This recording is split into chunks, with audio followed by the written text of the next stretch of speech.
But first, my take. Now, the murder of Rongo University student Sharon has invoked different feelings among many across the nation. Two things, however, are constant: the unanimous recognition that it was wrong and evil to kill her together with her unborn child, and that there is need for speedy resolution of this case. Now, today we learned that the investigating officers have begun questioning Governor Obado, who has been adversely mentioned in the murder and implicated by the only known witness. Well, this is commendable. We hold it that the police have taken quite a long time. Now, this is the reason politicians took advantage, and at one point it threatened to turn political. But these delays are also the reasons why Kenyans are becoming apprehensive. Anytime the words, quote, "we are conducting investigations" are mentioned, you begin to read cover-up. This is why tonight we want to state categorically that 1 week is already too long. DCI must restore the confidence that something is really being done. At this point, let's remind you of the deaths in the recent history that Kenyans are still seeking answers to. Now, last month, it was David Mwai, the hitman allegedly hired by Governor Ali Korani's partner boy. He had all the answers to the plot. Sadly, he never had an opportunity to explain the shooting of Mukhtar Idris. Now, the death of IBC IT chief, that's Chris Musando, and a late girlfriend, Caro Ngumu.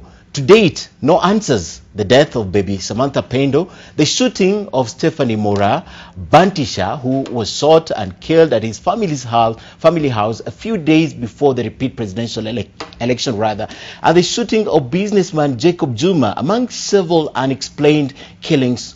Now, over the weekend, the DPP, Nordin Haji, received a report containing names of people allegedly killed by the police at the coast from the Haki Africa officials, promising that behind the killings, those people shall face the law. In our view, or it's our view, that the promises are not actual answers. Until those suspects, big or small, are locked up, Kenyans will not believe there's real effort in resolving these cases.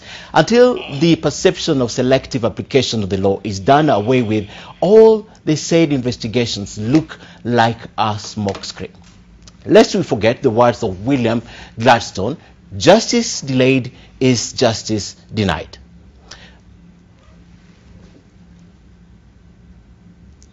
My guests tonight, Gladys Wanga, Abduba, Dida, and Peter Imwatok. My name is Ken Mijungu. Sidebar begins right now. We want to condemn this kind of act of thuggery in the strongest terms possible as a party. Hata kama ni nani akiangai, nobody deserves to die like this. Postmortem inasema Sharon alidungwa visu mara 6. Akadungwa mtoto tumbo. Kwa hivyo mimi nasema DPP, Nordin Haji, Kinoti, wacheni kucheza na Wakenya walio wengi. Let me tell you the truth. Oyamo and those other suspects will not be sacrificed. They are the people who committed the murder, yes, but they are people who sent them to commit the murder. Fellow leaders, if it happens that you have done it, humble yourself enough, make peace with your wife at home, and preserve life of the young girl and the young baby that you have just planted. This is a test for DCI. This is a matter that should not even take 2 weeks before we see the real culprits behind bars. You are not allowed to murder anybody, whether the person is pregnant with your child or not. Let's not speculate, because again, if you speculate and if there's a lot of public pressure to get it in a certain way, then we are also, it's just the same as it's mob justice. Investigations sometimes take time. You have to be patient. You cannot expect for us to have answers and to prosecute immediately a murder occurs. There is a process. There is DNA to be looked into. There are several theories that have been put forward. Those two have to be looked into. One thing that I want to assure that we have no sacred officials that will be left. Whether you're a governor or not, you'll have to face the law to the fullest extent. And it seems that the authorities, the investigating authorities, have yielded to that pressure, and finally they got to question Governor Obado of the county of Migori Let me bring this to Gladys Wanga. You were concerned, and one of your concerns were that it was taking too long, and the main suspect mentioned across the board was not being questioned. Has today answered your questions?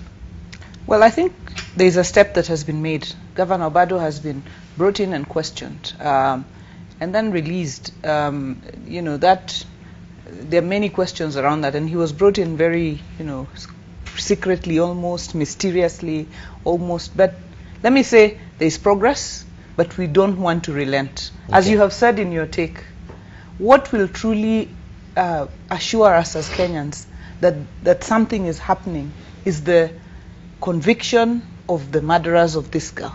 Okay. You know, and the many stories can go on, and the many things can happen, but we want to see speed. The DCI said, give me 3 days.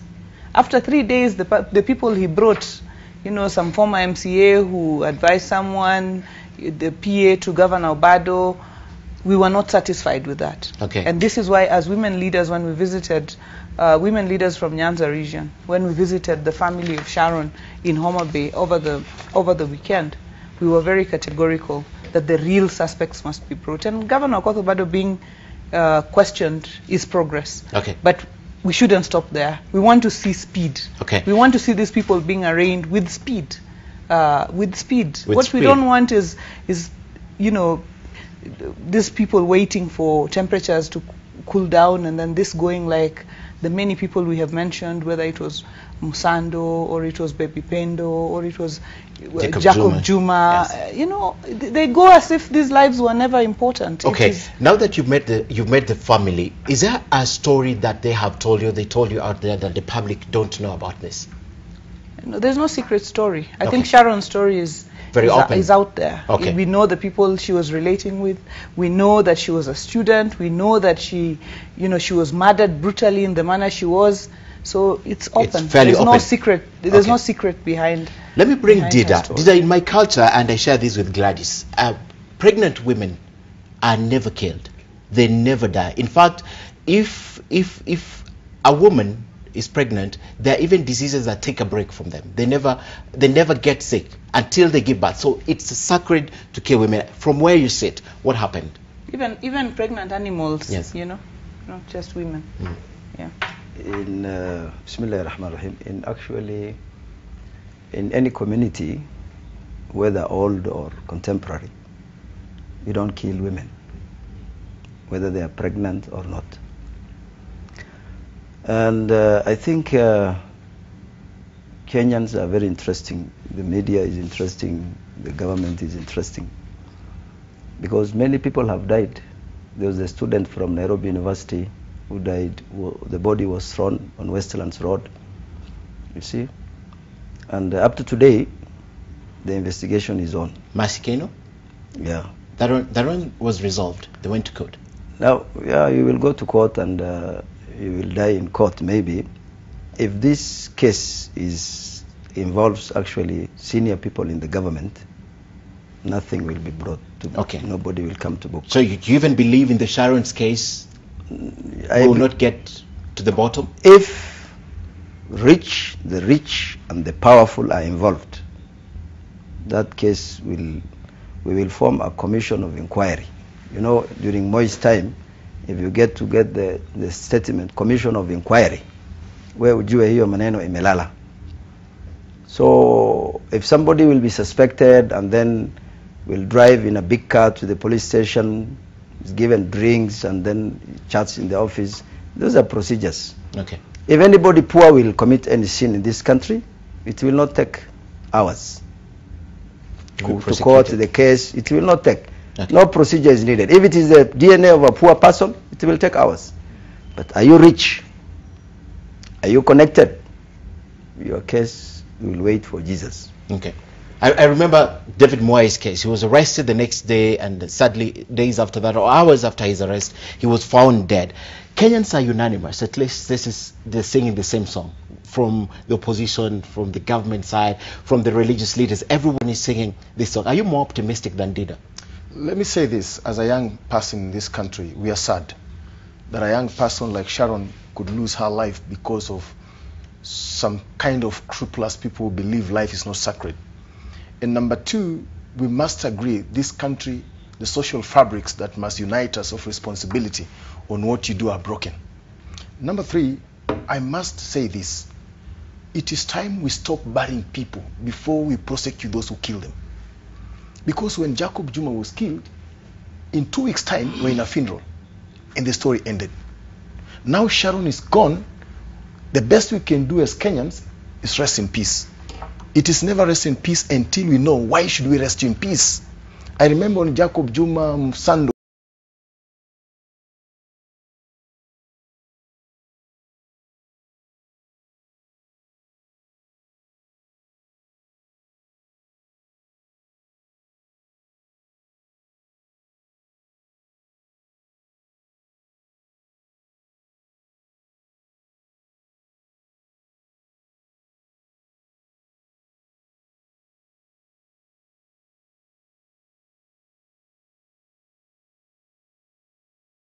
despite reforming everything.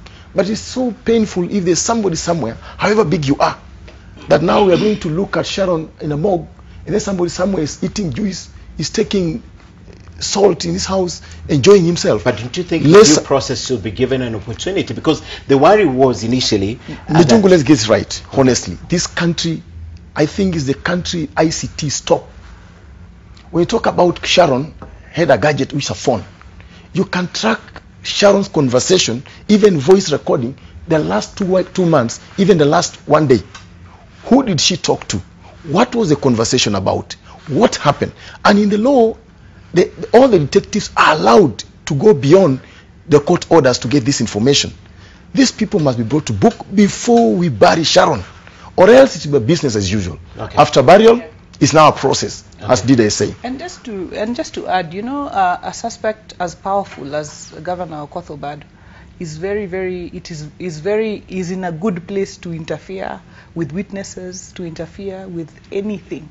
So leaving somebody like that out there, you know, where in a powerful position such as they are in a position to interfere with anything else that there is. So what my expectation was that today, after he was questioned, he would be left inside. Okay. As further investigations are done, and then finally, if found culpable, arraigned in court. Okay. What is the difference between the two suspects who are in court, the former MCA and, of course, the personal assistant? They were arrested on the same allegations and they were put in. Yeah. Yes. Yes, and this is the question that is arising. Why is he special? Yeah, why is Governor Obado, who is being mentioned all over the place, not in? Yet his PA, who was probably working for him, is inside. And now today you start hearing stories. Oh, this guy wasn't working for him, and what have you? I think it is so important that to build confidence of the Kenyans in this matter, that the DCI is in the right direction. Let all the suspects be treated the same. Okay, just going to add on that. Yes. Let's be factual here. Assume the other governor who was accused of trying to kill the CEC. Al-Qurani. Yes. Look at that incident. And then the suspect was in police custody. All of a sudden, you are aware that if you go to a police custody, you want to go to relieve yourself. You are escorted by a police until at the doorstep. At what time was realized this guy was inside a police station and died inside a police station? They say the cell had a separate area for... How long will it take you to be moved as a policeman under custody from the police cell to a loo? No, it was inside the cell. It's inside the cell? Yes. At what time did they find it dead? Room inside the cell. And Ken, you know, you must note that somebody visited Oyamo in the cells. You remember that? I saw a story on the Nation newspaper that some stranger visited him and talked to him, and this person could finally not, the KDF when asked, reported and said, we have not sent any such person. Okay. So with what happened in the other case and this one, then you start becoming very jittery.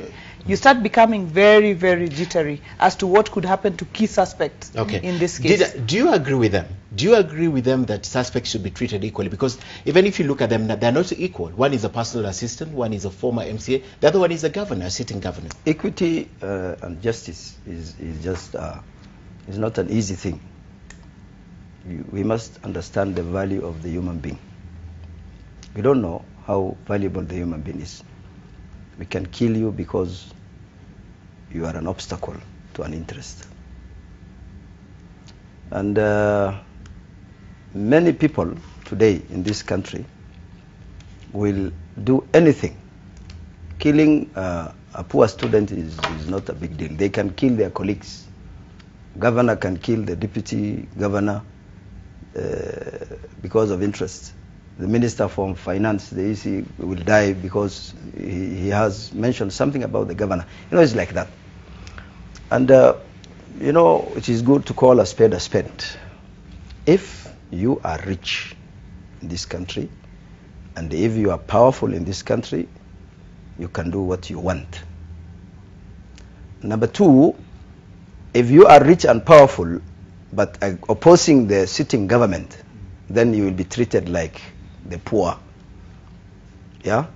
So calls are made, you know, no procedurally, these things are known. So the only way out here is the citizens must be faithful enough and powerful enough so that they have God on their sides and they are supported. But if we don't have God and we don't have the government and we don't have what it takes to survive in such a country and in such an era, then life becomes miserable and terrible. Okay. That puts me to a point, Mijungu, that our civil society, when I grew up in this city, I was young, the 90s, the late 90s civil society, I don't see proactive entire country. Because if we talk about waiting the police, as Nordin is saying, that people are whipping emotions. Yes, emotions are there. But this professionalism which you stick to its course. As much as emotions are there, we're also asking the civil society to come out, not to leave all these things to the politician. The political class and the so-called investigators, as Mheshimiwa is saying, a lot is the side of them. But also the parameters upon which they operate is one thing. Look at the police station. Somebody is murdered, there's no CCTV in a police station. You cannot get a record of a police station operation from morning to evening. That's why you know when you are taken to a police station unknowingly, you are tortured there. There's no evidence of anything. Okay. Things must change. My other concern, and I like to speak to Dida before I speak to the two of you because you're politicians, is there a risk of this turning political? Because we've had the loudest voice in this from ODM leaders, Gladys Wanga included, John Badi, and not forgetting the Right Honorable Raila Odinga, who also spoke and condemned it. Is there a risk of this turning political and completely taking us off? It should not be political. And you know, sometimes it is interesting. I can kill or destroy, and I'm in the front line, crying and buying the coffin and, you know, instructing everybody in the country investigations will be done. You see, you come to the town, consult me, I take you around the dead body, and I'm the person who did it. So sometimes it is tactical. You don't keep quiet, you make noise. It could be a strategy. Okay. It will be a strategy, but strategy from who? From the leaders. Okay. Currently, you know, there is the gentleman and the elder who was hard on things was Raila, and Raila is normal. Hey. What does normal mean? And what does normal mean? Normal mean. Yeah.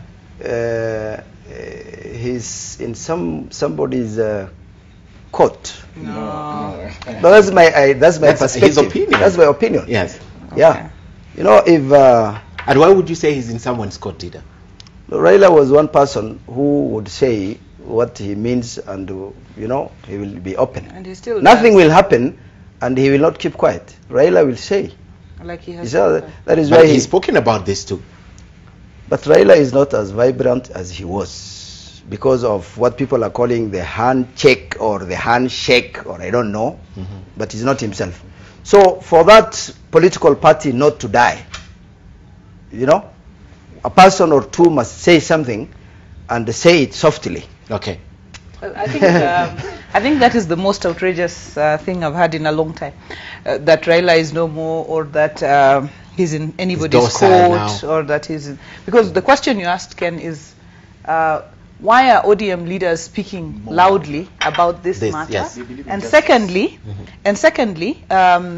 is this likely to turn it into a political issue. Yes. I think the moment that politicians have been drawn into this matter, it is political in one way or the other. Secondly, and you mentioned me among those who have spoken. Yes. Sharon comes from my constituency, my county, Homa Bay. She is a girl from Homa Bay. And if I didn't speak on her brutal death, everybody would wonder whether I was really elected to represent Homa Bay, or was I elected to keep quiet. Okay. Thirdly, this is entirely an ODM region that we are speaking about here. Fourthly, we have seen several other leaders speak on this matter, whether it was Mutula Kilonzo Jr. or it was Governor Sonko, or, we have seen leaders across board. Even today I saw a lot of women leaders from across the country speaking on this matter. This matter concerns us as ODM directly. And we are speaking from deep down our hearts, seeking justice. This is not the first time we're speaking to seek justice on any matter. If you go back on the record, whether it was when Jacob Juma was murdered, we spoke. But perhaps because Jacob Juma was allied to the... or whether it was when Chris Mosando was murdered, we spoke. Okay. When Baby Pendo was murdered, we spoke. There is no day we have kept quiet, and there is no day Raila Odinga has kept quiet on matters of national interest. Actually, he spoke on the second day of this murder, right? Yes, he spoke on the very day, actually. The very day. Later that night, he spoke about the matter. So there is no time at which he has kept quiet. And now, on the issues of the handshake. The handshake is building bridges within Kenya. We know where Kenya had gone to. And His Excellency Raila and His Excellency Uhuru said, let us shake hands so that we progress. What is pinching anybody so much about moving Kenya forward together? I mean, where is the pinch? Yet, he continues to Dida has a point. Dida has his own point to say that he doesn't feel Raila Odinga is as active. In a minute, then we take a break, we come back, okay? Proceed. The handshake, if it is sincere, it is good for Kenya. It is sincere. No. We can't judge sincerity. But if it is a strategy to something. Which could be a position in government? No. Which could be a plan for the future. Okay. To exploit. You know, Kenyans have been exploited, right, left, center. And now this is actually. But politics is strategy. Listen, let me. If there is sincerity, it is good for us. Let me confirm a few things. If there is no sincerity, and story will tell, we will just sit on this same table. Okay. Yeah. And cry or enjoy. Here. History will repeat itself. Can we take a break and come back and talk about this? Okay. Can we take a break? We take a break. We come back. I'd like to talk about that. Plus, I still want to press Gladys Wanga on one aspect of this standing political. So we're coming back with this same discussion. But before we take a break, there's a lot of feedback on the Sharon issue. It's emotive, it's caused pain and passion across the board. Let me read this. Abdikadir says, if a poor person commits a crime in this country, it won't take hours to prosecute, agreeing with what Dida said precisely on the amount of time. Dr. Ari says, we are wasting time to get to know who killed who, while we have never known who killed the likes of Dr. Robert Oko. That was 1990. Yes. And one more. If you are rich, from Brian or Wazigo, he says, if you reach, your case will wait for Jesus. I don't know what you mean, but perhaps take a long time. All right, on that note, we take a short break. When we come back, we still want to talk about the political answer to this. Plus, Peter has, perhaps you want to make a rejoinder to what Dida said, but we're taking a break. We're coming back to you. All right, let's take a break. Right, welcome back to Sidebar. We are discussing several issues. Right now we're discussing the death of Sharon Otieno, and today we learned that Governor Obado has been questioned by the police in Kisumu. He was released on police bond. However, two of the other people accused of perpetrating this very crime are inside police cells, and they might be brought to Nairobi. I think actually they've been brought to Nairobi for more questioning, and my panel is discussing that. Peter Imwatok, Dida, Mwalimu Dida, and of course Gladys Wanga. You wanted to respond because I still want to I want to say something. Yes. In regards to what Mwalimu said. In our customs, elders like Raila Odinga, you don't say it's finished, because in our traditions it's uncalled for. Number two, let me put this: the institution Raila in this country cannot be wished away at any given time, because when you look the fabrics that Raila has held with a handshake, not handshake, because some people try to think in monetary terms, economical terms. I don't believe Raila is a poor man in this country. I'm young. But Raila as a name, from the family heritage to where he is, he doesn't need a check. He needs the life of Kenyans together. He needs all of us prosperity. He needs me, a young man, Mijungu and Imwatok, one day to be leaders of this country. Assume the same animosity was on in this country.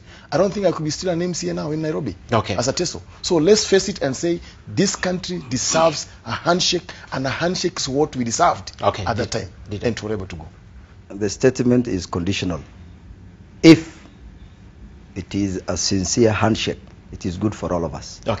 And if there is no sincerity and the handshake is a handshake or it has other motives, then we will just sit here and evaluate it. But we pray for the best. Let me go back to the political aspect of this. And Gladys, when Migori Senator died, that's Ben Olochokelo, and Obado went against the wind, which was a direct nomination from ODM, your party, and obviously opposed it. He stood at the press conference, he addressed his people in Migori and told them that he cannot be forced with the candidate. And ODM leaders were also again against it. Could this be the reason why you feel Obado has moved from the great and now you want to bring him back, or sort of you were just telling him, you know, you had left, just leave completely? Could that be the reason why ODM is speaking loudest about this? I think these are two very different issues. I think as a party we had said during the election that Obado has his right to support whichever candidate. I think that was a very clear statement,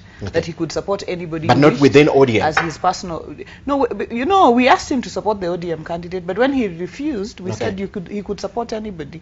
But you see, you cannot link the death of one Sharon Otieno and the fact that it is alleged she was pregnant with Obado's child. And if that were the case, that probably would have happened way, way, way before even Ben Olochokelo passed away. You cannot link these two issues.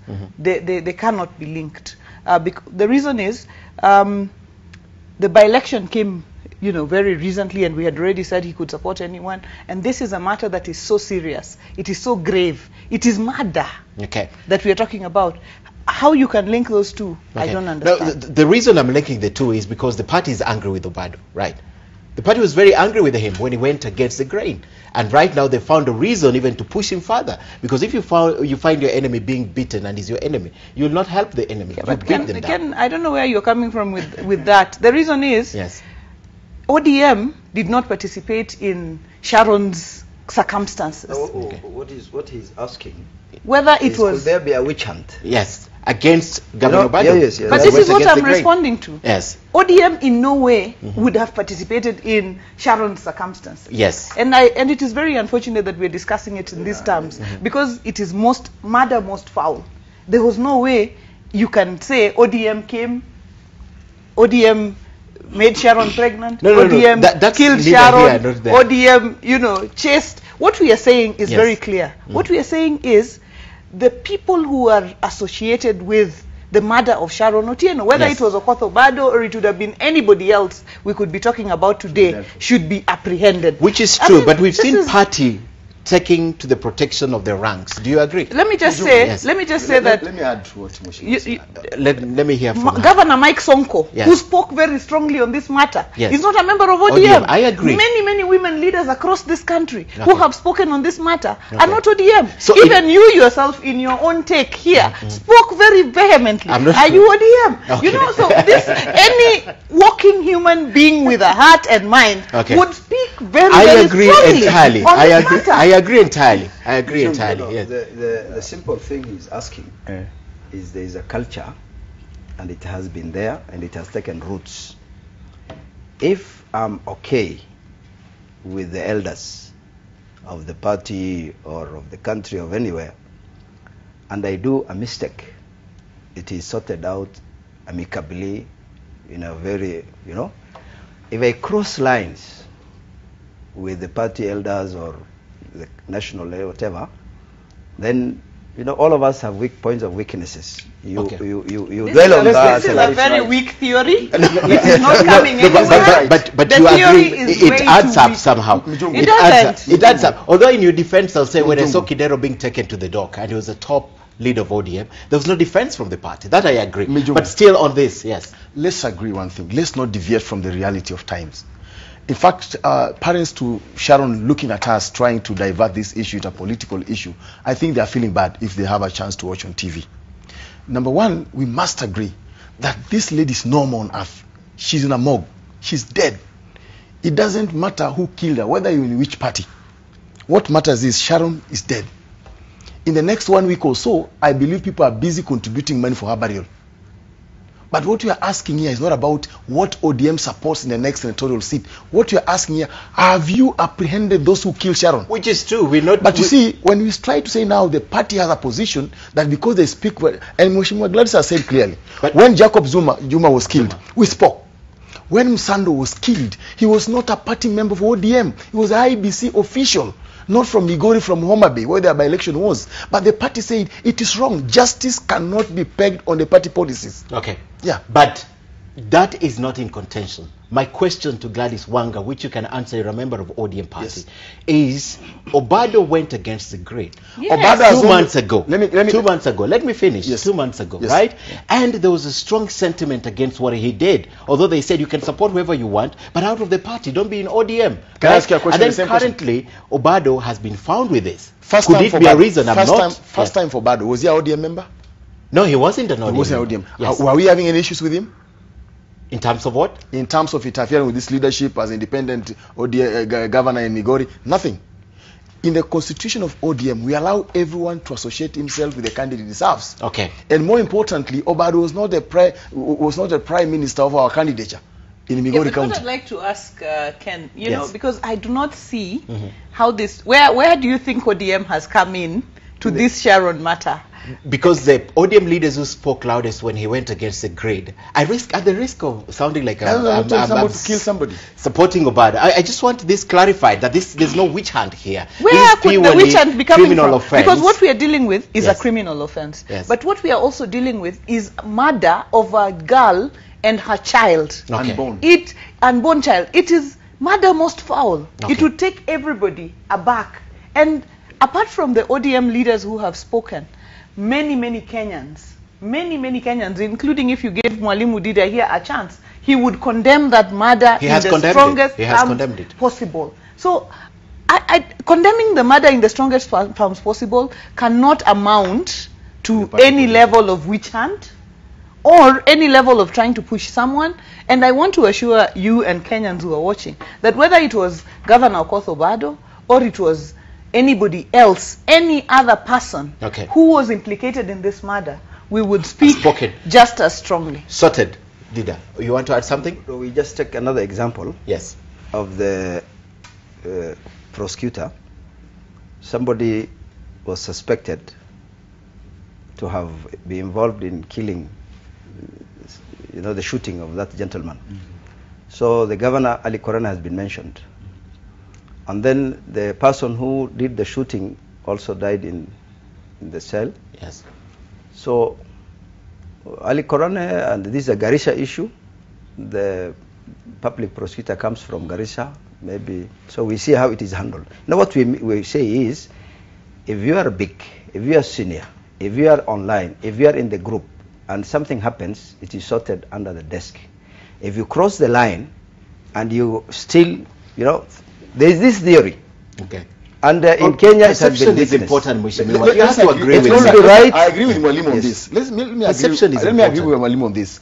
The issue is from 1990s, when Ouko died, to where Akina Juma, Akina Msandas died. Now we have the new DPP.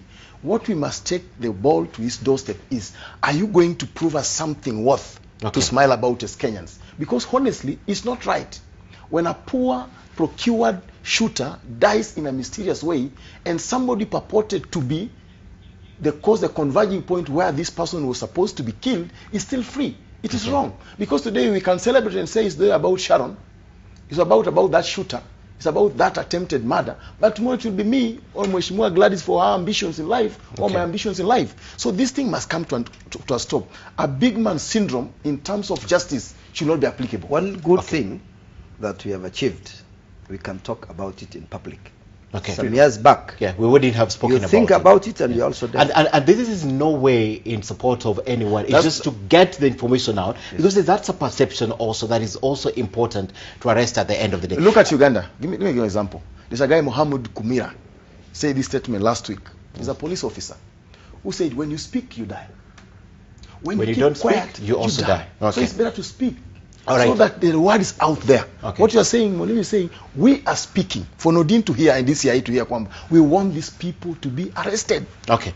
It's sorted. It's sorted. All right, let's move on to another discussion. I think Sharon's issues are exhausted and the DCI and the investigators are on it. In the coming days, we'll be learning a lot. Today, we also learned that DNA samples have been taken and they're going to be tested. It's good that the main suspect has been questioned by the police. So let's wait and see what comes out of it. But we truly sympathize with the family of Sharon Otieno. All right, let's move to the other issue. Now, the question we were asking you earlier, are the members of the county assembly holding this country to ransom? Are they frustrating devolution? Before we speak about that, let's watch this.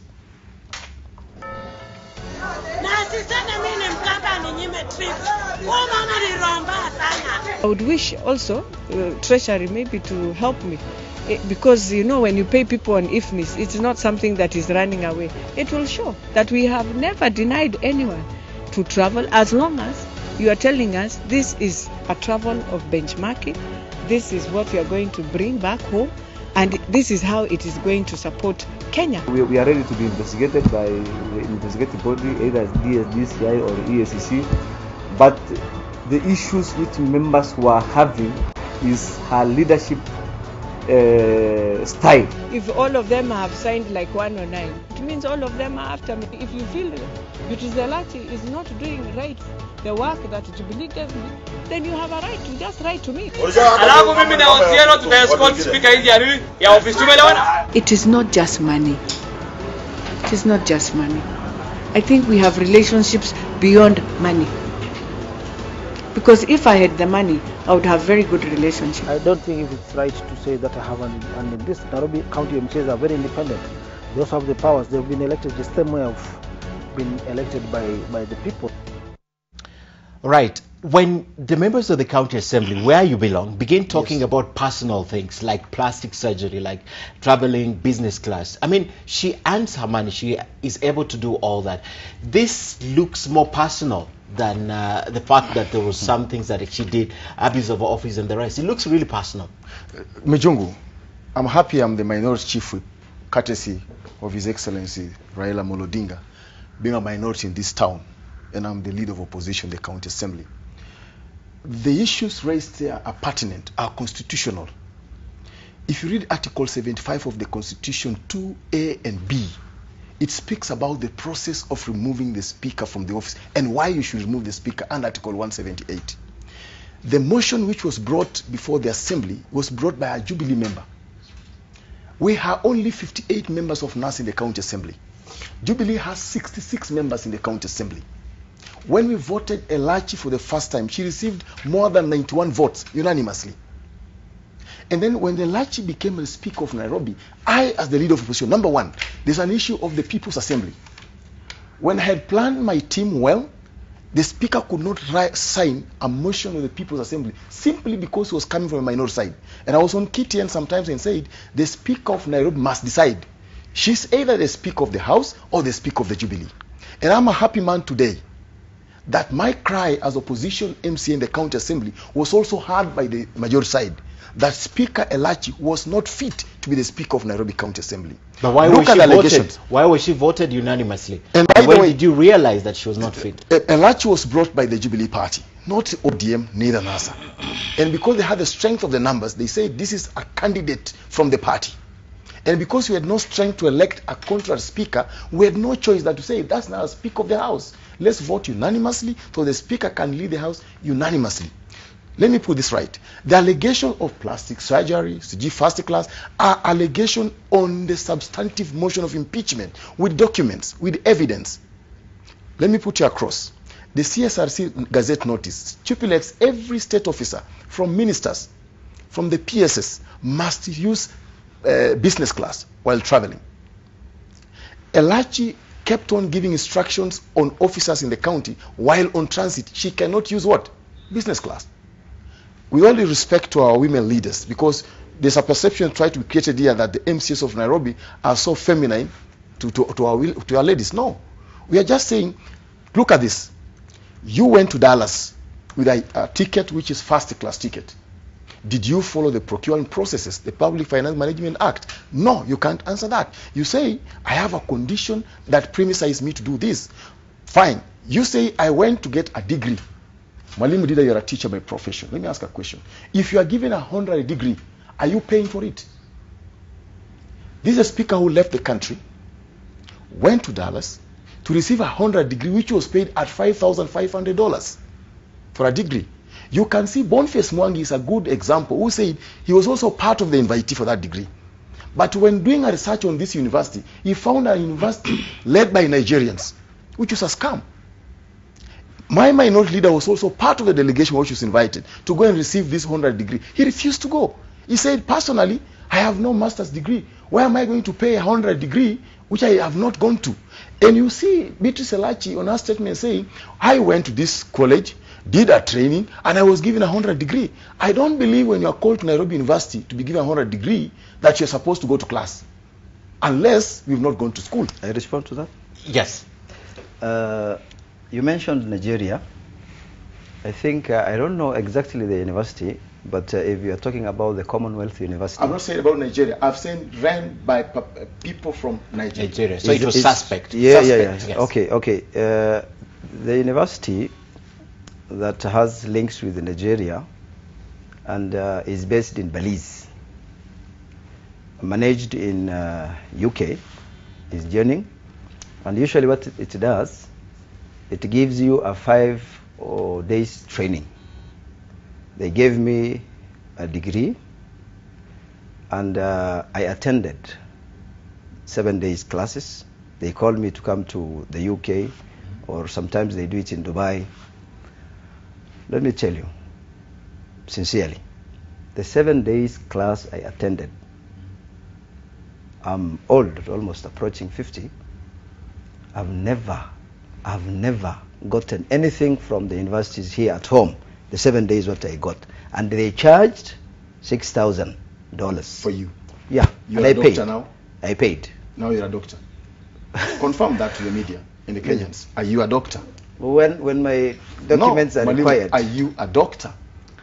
If you paid 6,000 to get a degree for 7 days, that's 600,000 shillings. 6,000 Let me tell you. Are you a doctor? Just confirm to the media. Are you a doctor? But it depends on what they were offering the degree for. There's a difference between when you get an honorary, you cannot say I'm an academician and I have the PhD. This is recognition of what you are doing in the society. So you asked whether honorary PhDs are paid for. They are. And if you're mentioning Belize and Commonwealth universities, what they give is substance. I can pay you $6,000 and you go. You will come. With a doctor? Listen, we are doing it in class here. That PhD should not worry you. We are doing 2 or 3. We are going procedurally. But if somebody appreciates you're a young man, an MCA, you have done something good in Makongeni, please come to encourage the other youth. This is not what you say, I'm a doctor. You see? That is not it. But this is appreciation. Somebody has appreciated. Thank you. Yes. It is, you asked whether it is paid for. It is paid for. And they don't just give you just like that. They take you through a procedure. Okay. And they give it to you when they have realized that you have a potential in the community. So you're saying, as honorable members of the County Assembly, we try to delve into this, into a research. Okay. Whether this university is authentic. Yes. Just try it. Before you crucify a person. That's what you've said us under our investigation. Yeah. Let me speak to Gladys. She wants to speak to this. Then we can come back to you. Yeah. Well, I'd just like to say that since I'm not within the County Assembly of Nairobi, I might not know what the details of these issues are.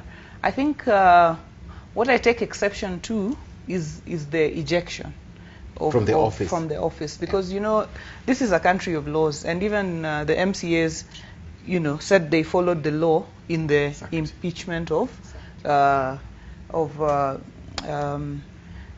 their speaker, who is well known to me. We were in Parliament together in the last Parliament. And I know her as a very, competent woman as well. But, after that, she didn't send youth or thugs into the county assembly to beat up the MCAs for impeaching her. She went to court because that is a process. And when she got the court order, I expected that the MCAs would say, now that she has a court order, and you have many even governors, for example, the governor of Machakos, his election was nullified. He got a stay order.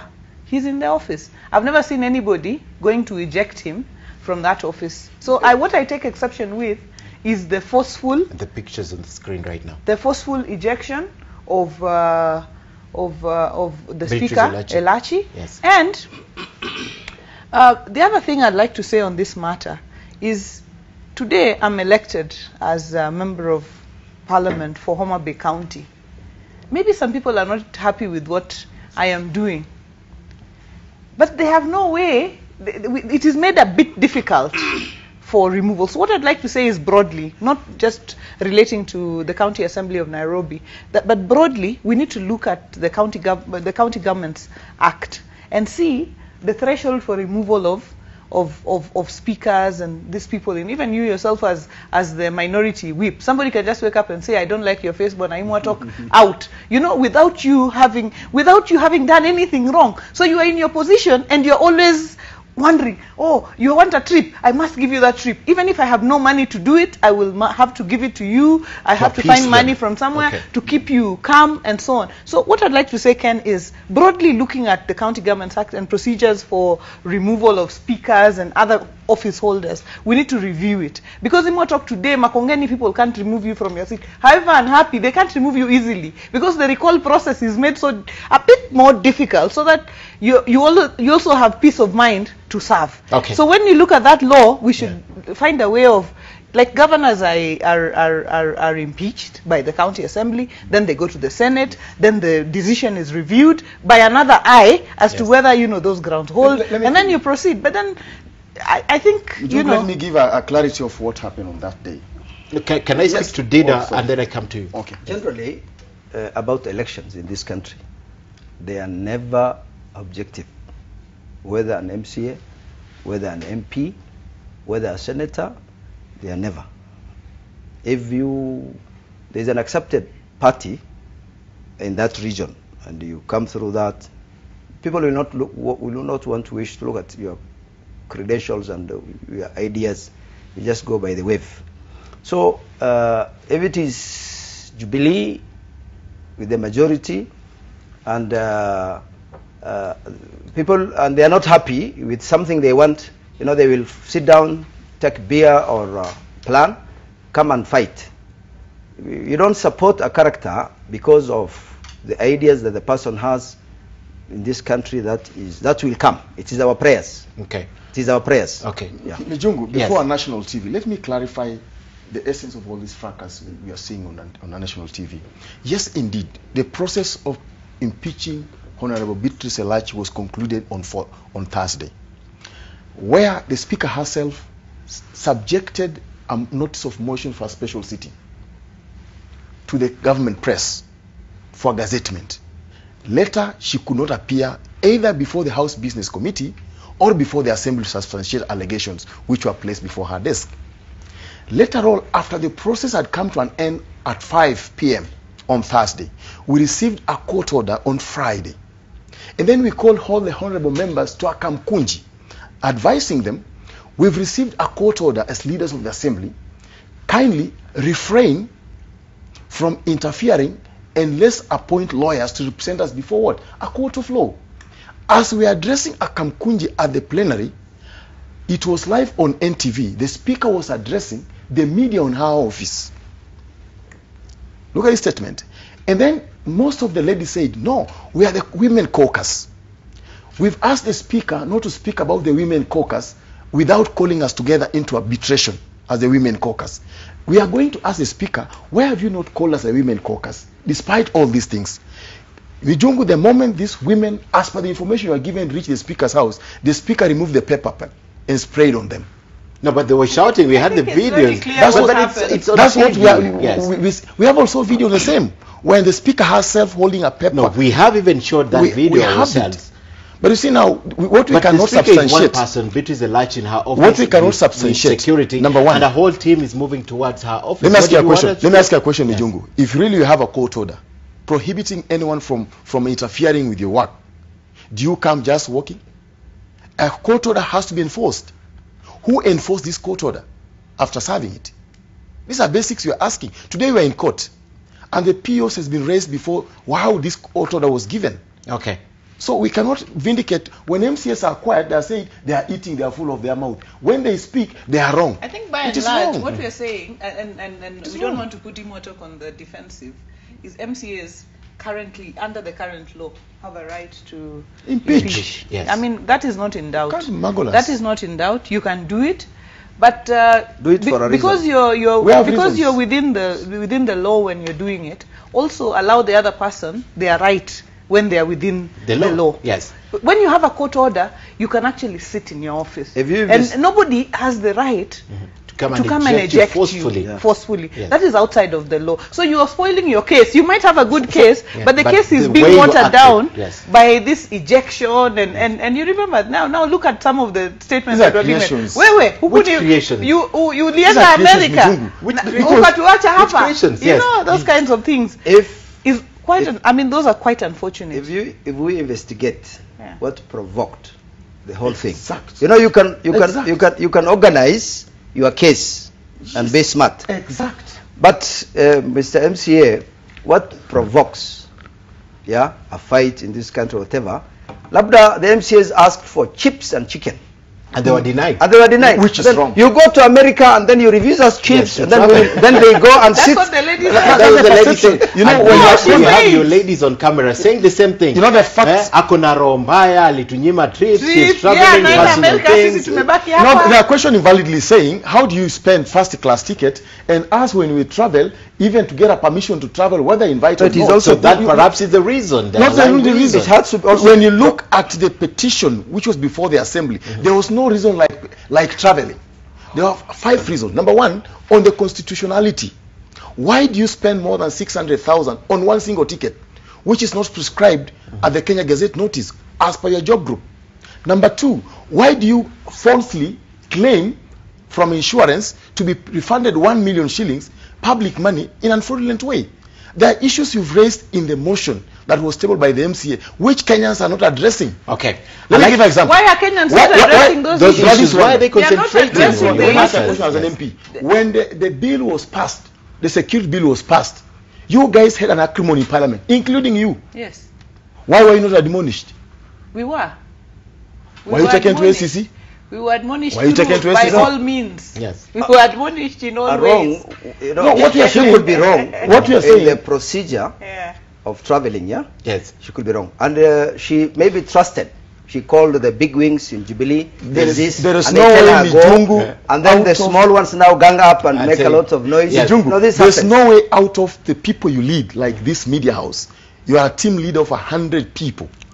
That 98 people can say Mijungu is wrong. Okay. And then we say, I'd like to talk more about this, especially the fact that there's a lot of politics that is playing into this. I'd like to talk about that. Do we have feedback, or should we go to?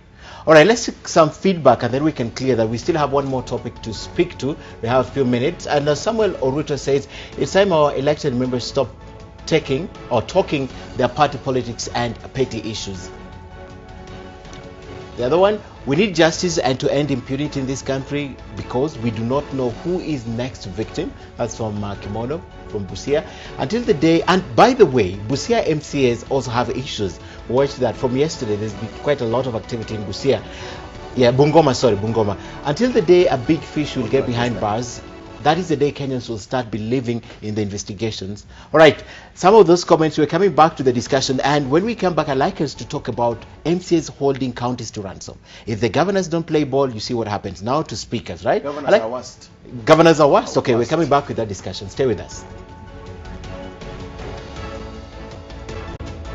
Impeachment ya Elashi inaishia assembly.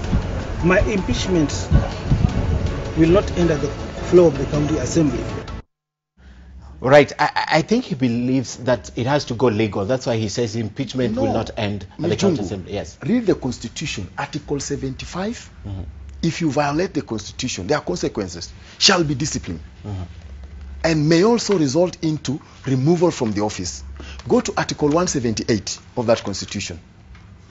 It says, Parliament will prescribe a law upon which the removal of the Speaker of the County Assembly shall be premised on. When you go to County Government Act Section 11, it gives you four levels. Number one, you put a notice of motion. You collect signatures. It is the simplest. It's not complex as removing the governor. Okay? Because the Speaker is the employee of the MCAs. We vote for the Speaker. Therefore, they say the threshold for removing the Speaker, number one, is her competence in the office. How best can she hold the entire divide of the House together? So you cannot premise the removal of the Speaker and the governor. Those are two different things. Okay, I'd like to talk about this. The MCAs are giving the governors a hard time. You hold them to ransom. Thank you. Let me explain this. On the same event, we had two motions before the County Assembly of Nairobi. As leaders of Nairobi across the political divide. That's why I'm saying, Mwalimu Dida, handshake is shaking this country. We agreed with Jubilee MCAs that this county is going in the wrong direction. We introduced a motion of social economic, the state of the county, on social economic of the county and the assembly. We said, number one, because the Speaker kind of is a hindrance to the process of oversight legislation to the executive, we as assembly, on the constitutionality of what she has done, she steps out. Number two, we placed a motion to discuss Governor Mike Mbuvi Sonko. And we gave him three conditions. Condition number one, that in the next 14 days, Governor Mike Mbuvi Sonko must appoint the deputy governor, subject to the advisory of the Supreme Court on 9th of March. It is not a favor. It's a constitutional right of Nairobians, as leaders of Nairobi County Assembly, on that same day. Number two, we said, Governor Sonko, every county assembly government has a gazetted seat of power. And the gazetted seat of power is Nairobi City County, City Hall. It is not in Mua. And we gave Governor Sonko 14 days to relocate back from Mua to operate his operation within the jurisdiction of the county of Nairobi. Number three, we gave Sonko 14 days to make sure his CC and chief officers report to committees. The Constitution says an extension of the assembly, which is a committee, has powers of the High Court. You fail to report to be a witness before that committee is a problem. They never attend the committees? They never attend. Why, what is the reason? Just because they are busy in Mua. And we told the governor, now subject to this, after 14 days, that is 25th, when you open the assembly, we will not hesitate to invoke Article 181 of the Constitution. What if Sonko was operating from Mua and still coming to the office every single day? We have no problem. Okay, so he's not coming to the office? He's not coming to the office. Okay. Let's face it. Okay. That's what we are saying. A seat of a governor of a capital city. I've traveled in the world where I've gone to Slovakia. I've gone to Australia. I've gone to Netherlands. When you get there, the mayor receives even visitors in that country. In Nairobi, it does not happen. Okay. It's the face of the country. My concern is the way the MCAs are operating, because let's forget even about the issue of Nairobi County, right? Let's take you to Wambora. He faced a lot of this. Go to Makueni. At some time, Kivuta Kibwana even contemplated asking the president to dissolve that county. I mean, the MCAs are simply holding the counties to ransom. Not holding. In fact, the governors are becoming demigods in these counties. Okay. I even said in the Devolution conference, the Devolution conference, there's a problem in this county, and Mheshimiwa will help us in this legislative. Kwamba the MCAs must be capacitated to be independent. Okay. Because an essence of you must get development from your ward, you must go and clap and jump higher to the governor, must come to an end. Is it allocation from the governor to your wards? Let me tell you, as the framers of this constitution, the chapter 11 of the constitution, there's no powers an MCA has in his ward, apart from how high you can jump, how loud you can shout and praise the governor for you to get a road in your constituency. Okay. It doesn't add up. Let me begin with Gladys. The fact that the MCAs have been accused of standing on the way of devolution, do you agree with that to begin with? Because they have the power to impeach the governor, they hold him to ransom. If you don't do this, we do this. Now we're saying it even with the speaker. You don't give us trips. That's the reason why we're coming. Although he said something that she is a hindrance to proper legislation, something like that. Yeah, I think this was a big debate in the first season of Devolution. The first 5 years, we had a very, very big debate around governors who are being held at ransom by members of the county assembly. At the same time, there was the debate of whether MCAs had sufficient capacity, or not even just capacity, but sufficient independence, were able to be independent enough to oversight counties. One of the things that happens, if I start with the latter, is the county assemblies receive their funding through the executive. I think that is one thing that should actually, money comes to the executive, and then the executive takes it to the county assembly. With the approval of the county assembly? With approval of the county assembly, yes. But you see, once your money has to pass through somebody else, then that person, you are not really in a position to oversight them. Yes. Because Parliament gets its money from the consolidated fund. Initially, the National Assembly, as it were, then, used to be almost an appendage of the office of the president. And those days, you could not be as independent until Parliament now receives money directly from the consolidated fund. So that is one of the things that I think needs to be addressed, so that county assemblies are able to receive their funding directly. They do not depend on executive to give them funding. And then there's the issue, the discussion around the ward development funds, so that MCAs are also able to run development programs. But in the converse also, MCAs have also now put governors in a place where they say, unless you do, especially on matters individual to them, you know, unless you do this, unless you do that, unless you do that, we are not going to do whatever. So we also need to raise the threshold in terms of grounds for impeachment. I think this is a conversation that was had. Senate needs to look at the threshold in terms of grounds for impeachment of governors, impeachment of the speaker, and the speaker also has to have a fallback, a place where you can go after that, because this is the prosecutor, he's the judge, he's the, you know, they finish your matter, they slaughter you there, and it is done. But they have the court. The speaker has the court. The speaker has the court. So, but you see, when you go to court, the feeling is when you go to court, it is an external process. You know, it should be an automatic process where, when the process is completed in the county assembly, it actually can go to another place where your matter can also be adjudicated. But I think the premise of the Constitution were very deliberate about it, right? Yeah. They were deliberate about it. I think they were deliberate about it, but in terms of, you know, you can frame something, but then how it works practically is another question. So the test is how it works. Is really how it works. Okay. For example, we said let cabinet be outside, you know, of parliament. And so many of these things are being relooked. Yeah, you know, when you now do practically, when it now happens practically, is when you see that if you don't give somebody a trip as a speaker, it can actually result in your impeachment. You know, so some of these things, just the way they looked at the issue of recalling of members of parliament or members of county assemblies, you know, the process is difficult. So somebody has to really think about how they're going to recall you actually. And this is the same protection we should give to other. We're not saying you cannot be removed. There should be provision to remove you, but it should be such that it is not flimsy. I think that deliberate creation or statement from the framers of the Constitution is what you're talking about, because the Speaker is a direct employee of the county. Let me hear Dida's thoughts on this. That's like you're a direct employee of the people. But for they them can't to recall you is not that easy. Plus, I know. Yes. Respect is always a two-way traffic. What the MCAs are addressing is important. But the MCAs could be short in terms of experience. Most of them are formed for leavers. Let me speak my mind. Okay. I think I'm just saying very this. Well educated. I'm saying this. The requirement, which is wrong. They are very well educated. Let's listen to Dida. The requirement. That needs to be corrected. The requirement are very, very well educated. Like the speaker called us minors. And he thought that we're using a word minus to us as MCAs of Nairobi. You don't know what it means. Okay. You know. The requirement was Form 4. You could have some who are graduates. Listen, let me talk. It was a free ID. Okay. In this country, we have professors who cannot trace their chalks. So there's a difference between knowledge and learning, anyway. So they could be knowledgeable, as he claims, and they're not practicing. The other elected members, the governor, could think that the MCA is just something small, we don't appreciate the roles and functions of officers. In fact, the devolution was meant to take service to the ordinary monarchy. And an important role is performed by the MCAs. They are supposed to address the immediate issues, problems of the community.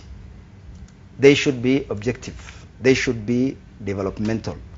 It should not be an issue of this senator, this governor, this speaker doesn't want to respect us, so we will show them.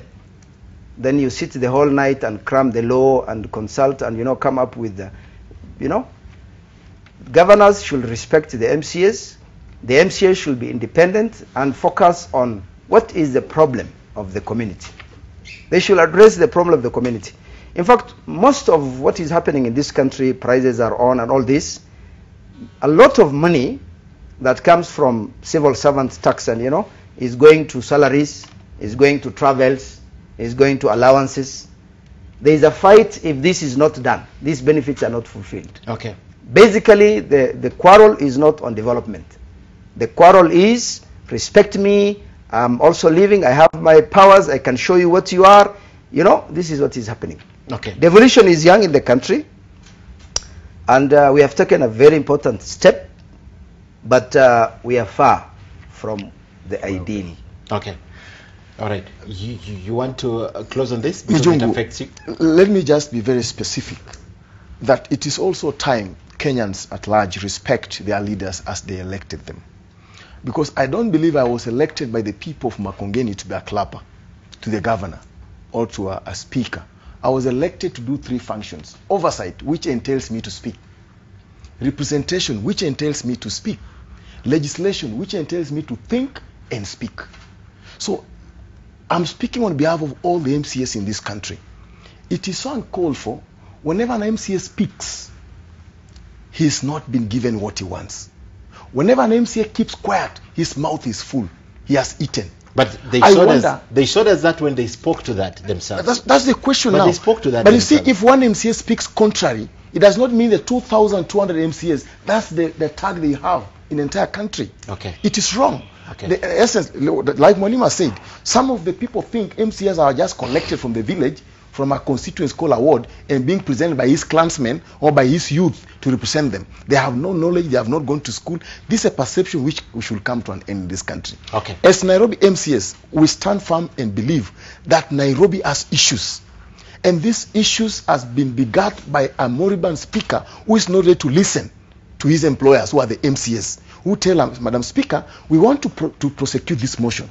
And this motion's premise exactly is not doing the right thing. She's not ready to give a go-ahead. Okay. And the Constitution and this standing order says, if the Speaker, Article 1 of this standing orders, if the Speaker does not give you the right to do it, you can do it. You cannot do it in the Constitution. So the basics for us to do is to remove the Speaker, and by and large, and get another speaker who you'll also find a problem with, and you'll get them out. As it stands, because the case in court, the standing order is very clear. Okay. In the absence of the speaker, the deputy speaker takes charge. All right. When that time comes, we will advertise competitively.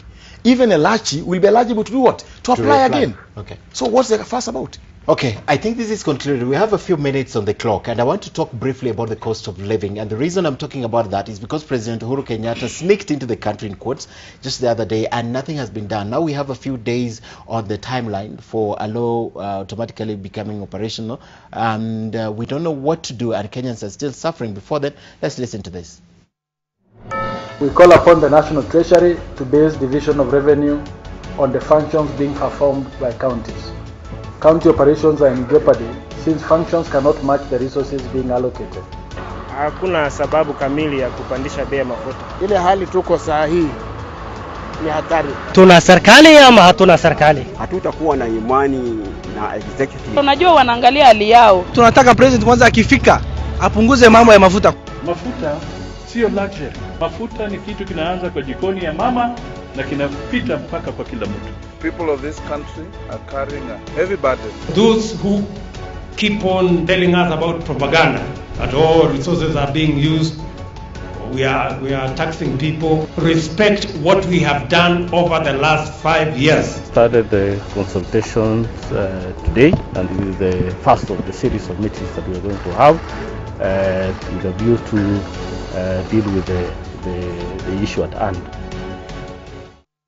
I think that was last week Thursday when the CS Treasury, Henry Rotich, went to Parliament, met the top leadership of Parliament, and I can see also the chairperson, the Budget and Appropriation Committee. But let me begin with Dida. There's one question there that really stands out. Kuna serikali ama kuna serikali? It means Kenyans have reached that point that they don't see their government working for them. Yeah, the government is working for those who matter. If you are a rich contractor, if you are a rich investor, and where you can come and tell the cabinet secretary, give me this contract, nitakujengea 4 bedrooms na swimming pool, you know, such things. But the ordinary Kenyan, unajua wakati ya Moi, nobody knew about government and what it entails. Kila mtu alikuwa na jembe yake na shamba yake na mbuzi yake. Saizi because we have neglected God and his systems, ile mbuzi imeenda, ile shamba imedry, mvua hakuna nini. Sasa all of us are looking at government. Na sisi ni wajuaji. Kila mtu sasa ni mjuaji. Moi will come and just say we will sing. We don't get anything from him. Ju, and he says kaeni hivyo, and he goes. And we were happy. Lakini saizi everybody amesikia, felt the pinch. Things are bad, out of control. So they were saying the government should serve and work for the ordinary citizen. All of us are Kenyans. We were born in this country. And kuna mama alisema, mahali Kenya imefika, tuuze, we share, kila mtu ashue share yake, tuende. But is it that bad? Is it really that bad? No, you know, we feel life is difficult now. Money could be there.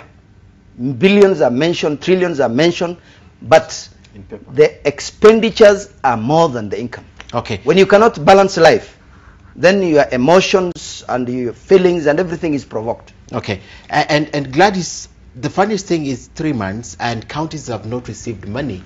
And in fact, yesterday I attended a forum where the Council of Governors met the CRA and the Controller of Budget, and they said this money that has been sent, 25 counties have gotten partial funding. 11%. But they say it's actually on paper.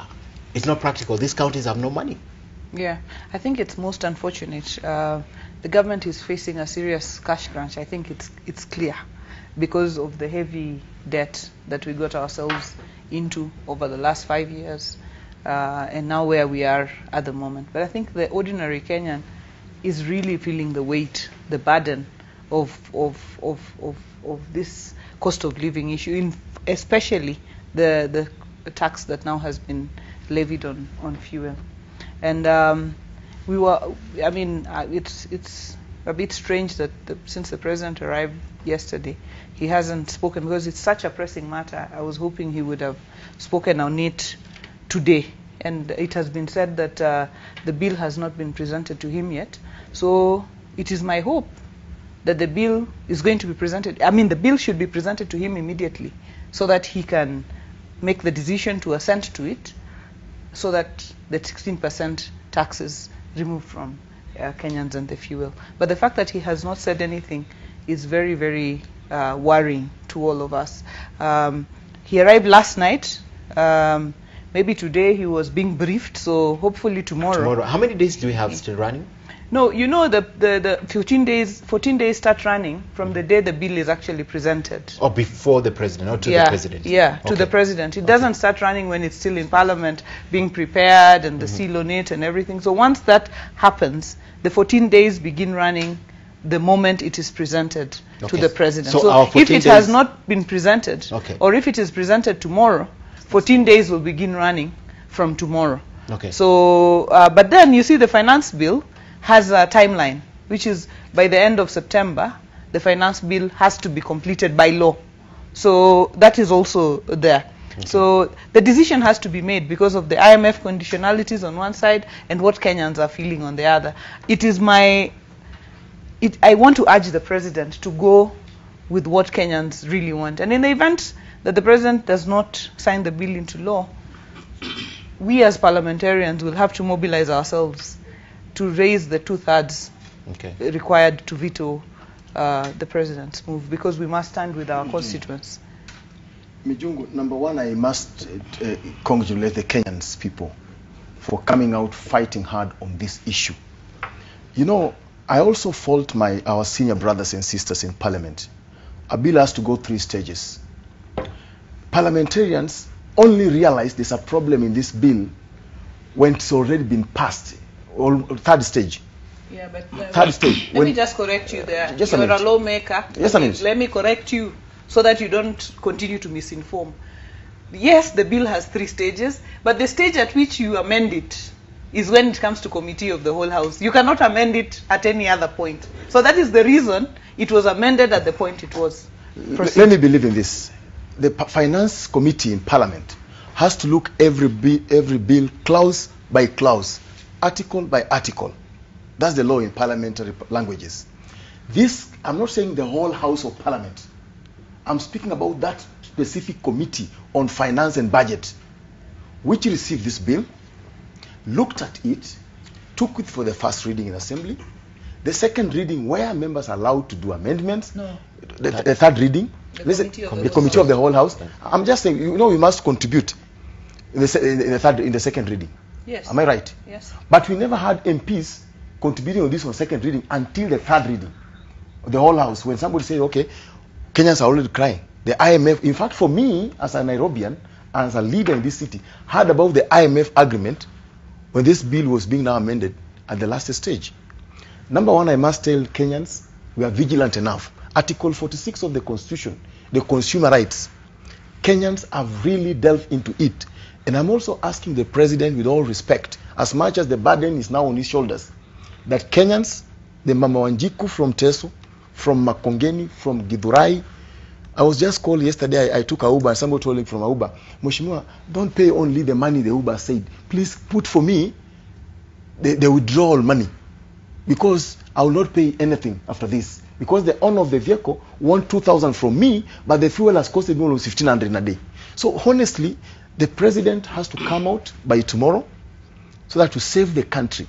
If IMF is the issue that will make us to get in this problem, my friend, we better live without IMF.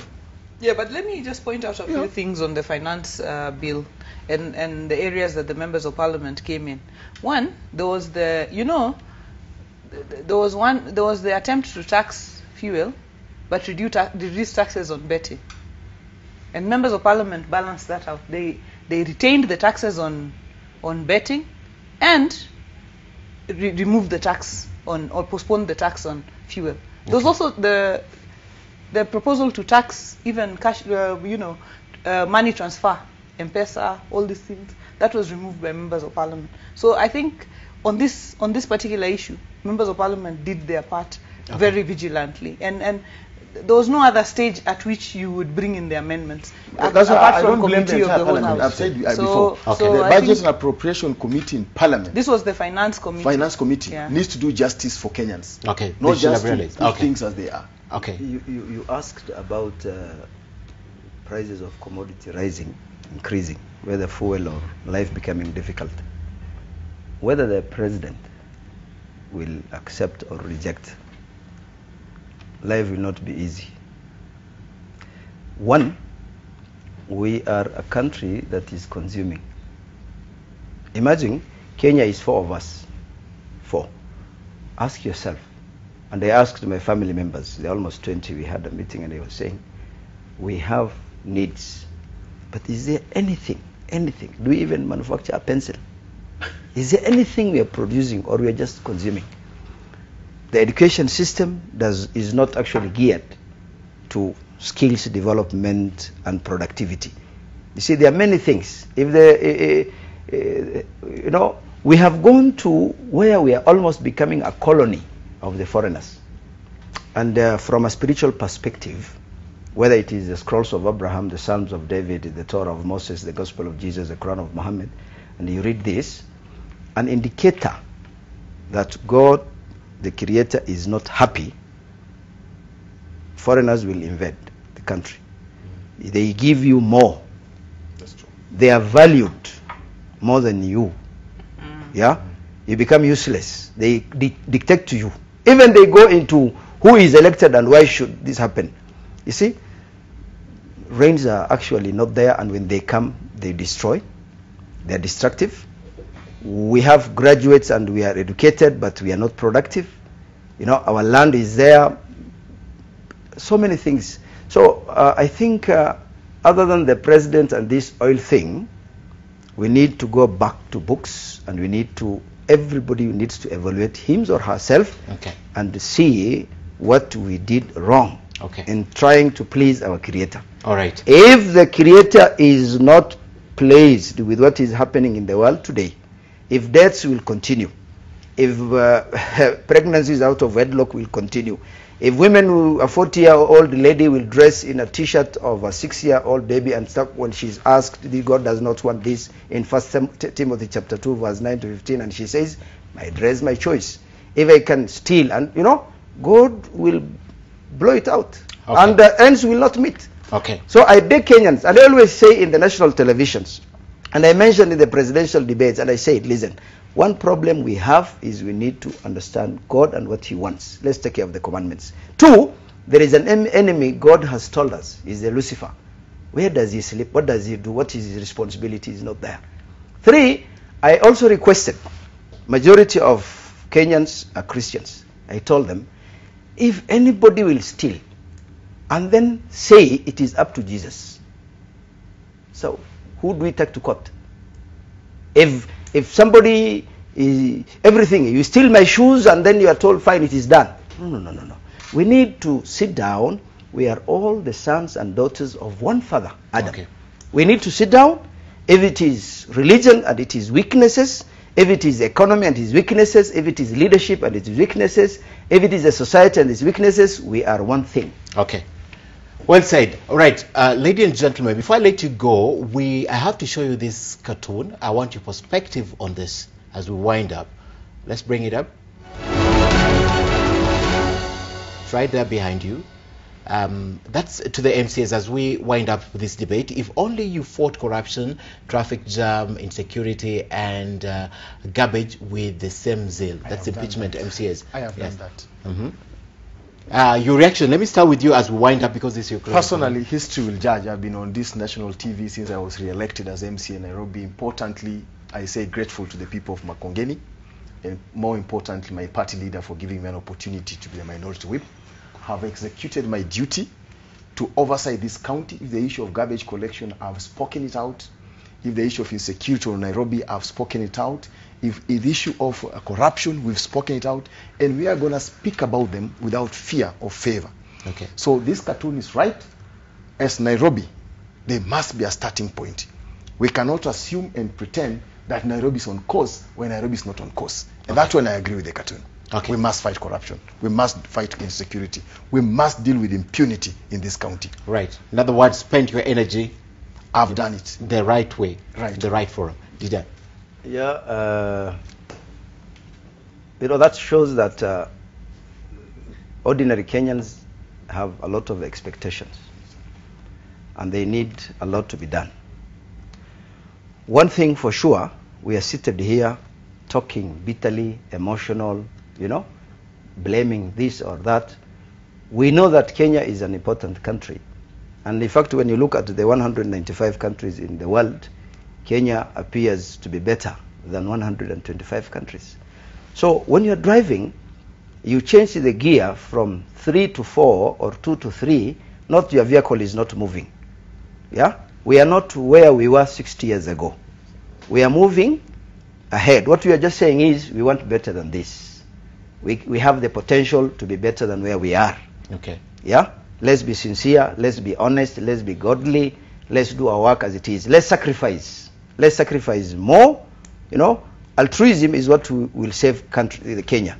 When you actually use your own to do service to the community, than using the little things that comes from. In fact, money comes from the civil servants' forced taxes, and you know, the mamas 10 shilling this collection. There is no production. It's not as expected. So that is also used personal for travel and leisure. So what we're saying is, be true altruist, Okay. Try to sacrifice the little that belongs to you, bring it to us. Okay. Let's share. Let God bless us. But we are not badly off. Yeah. Right. And I think the MCAs there are representative of all of us elected leaders. That Kenyans are now saying, okay, we give you these positions. We want you to serve us. We want to see service delivery. We want to see development. We want to see things happening. We want to see our lives changing. So I think it's a message to all of us elected leaders that we should not measure on them on maybe things that wananchi don't understand too well, but rather we should measure on what they really want us to do. So I think it's a big challenge that we should all take up. MCAs, elected MPs, governors, our senators. It is a challenge to all elected. The president, it's a challenge to all elected leaders. All right. And even to Dida, who is a leader in his own right, and actually wanted to be president. Yes. All right, lady and gentlemen, thank you very much for that. As we close, let's take a look at a few of your reactions. Quite a number of your reactions online. We'll not be able to sample all of them, but we have noticed. Mohammed Eden says, it doesn't matter whether Speaker Elachi was guilty or not. The fact is that the court has stayed her impeachment. Adala says Nairobi MCAs must respect court orders as much as it's their constitutional mandate to impeach anyone. And Yusuf says MCAs need to be sincere in pushing their agenda against Madam Elachi, the issue being tabled and not pegged on her.